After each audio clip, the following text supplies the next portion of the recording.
Pala e udhëheqësit të ri suprem të Iranit po vonon dhe ky fakt duket se ka zemëruar Donald Trump, I cili në një takim 2 orësh me kolegët e tij në shtëpinë e bardhë uroi që iranianët të informonin se ai do paraqiste korrigjime në draftin e memorandumit të mirëkuptimit. Ky draft përfshin ndërprerjen e luftës, përfshirjen edhe Libanin, negociatat që zgjatën 2 muaj, por nuk përmban një regjim të detajuar dhe detyrues në lidhje me çështjen bërtamore iraniane.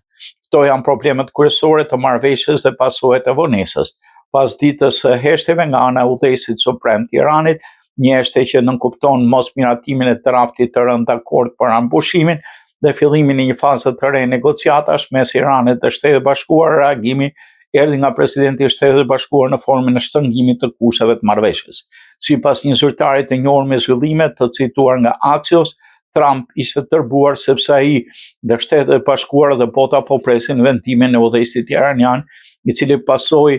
të atin pas vrasjes së tij në fillim të luftës në fund të shkurtit, ndërsa drafti është rënë dakord tashmë nga negociatorët përkatës në të dyja palët.